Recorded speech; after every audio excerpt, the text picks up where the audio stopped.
Bruce, I think the obvious question to ask somebody who's been on stage for 3.5 hours in front of, what, 20,000 people, is how do you feel? Are you tired? I mean, is that too obvious for you? No, I feel fine, you know. What sort of routine do you get into on tour after shows? I mean, you must live at odd ends of the day. I usually go home and I'll eat, like, dinner, you know, like around 2 a.m. or something, 2:30. And then sometimes I go out, you know, I'll take a walk or something. That's mainly, there's nothing open, you know.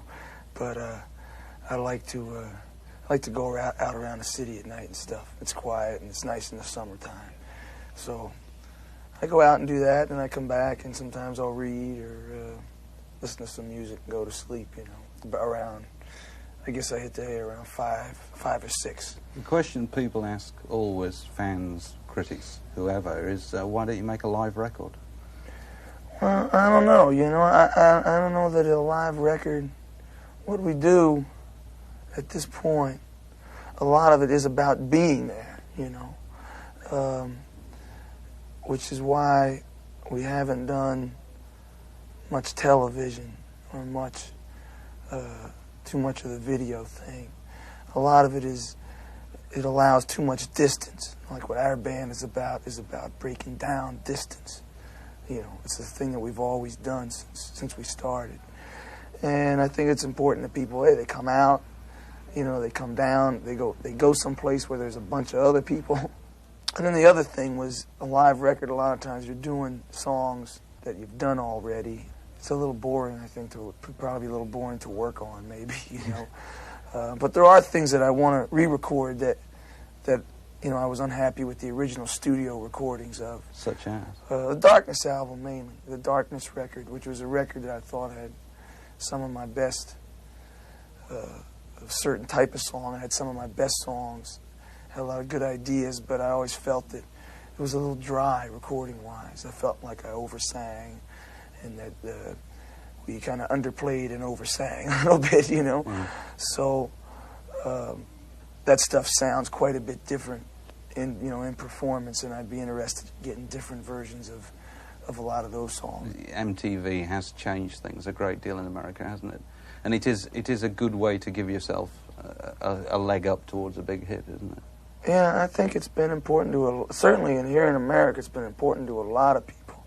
I think it's probably easier to have a hit with a first record. But it's not something you relish really that much, is it? I don't know. I guess my attitude is it reaches a lot of people, and basically I'm interested in doing something in that field. I don't know what. Like, I really haven't figured it out, mainly because it presents a set of unique problems which are very different than the way that I usually work, you know. One is very expensive most of the time. It's particularly since the production values of the videos have gotten so high. And they're made very quickly. You know, they're made very fast in a day or so. So there's this enormous input, an enormous financial input. And it's kind of a real roll of the dice, you know. And the way that I work is very different. I'll go in the studio and I'll spend a night. And if I don't like what I did, I throw it out, you know. And you know, basically you can afford to do that, you know, and I work very slow. I don't work fast, you know, and I work slow because I enjoy having the control over what I'm going to say and what my work is, you know.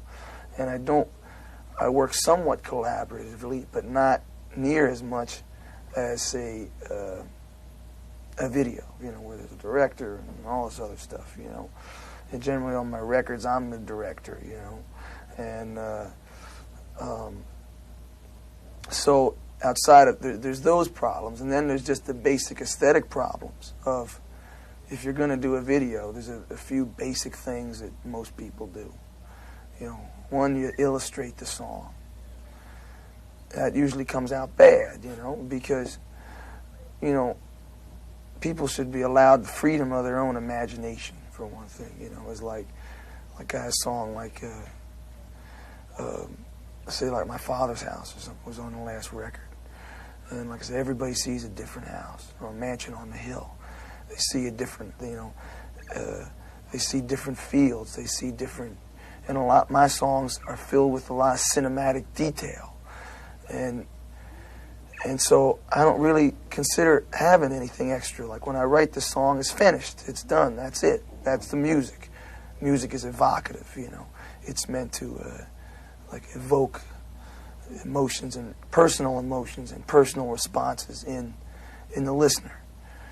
And so when you do a video, either you illustrate the song, which in my case I can't do because it's like, you know, you're going to paint a mustache on it or something, you know, and or you create another story to go over the song, you know. And that's kind of silly because there's a story already there. That's the story I wanted to tell. So to create another story to go along with it, that doesn't make sense either, you know. I've spent 20 years learning how to write so that when you hear a song, you get the information you need, you know, you get the experience and the emotion that you need. And I write with a lot of detail, and I'm proud of doing it, and I think that I do it well, you know. And so, you know, I'm hesitant to mess with that. So I just kind of gotta respect the integrity of the song, you know.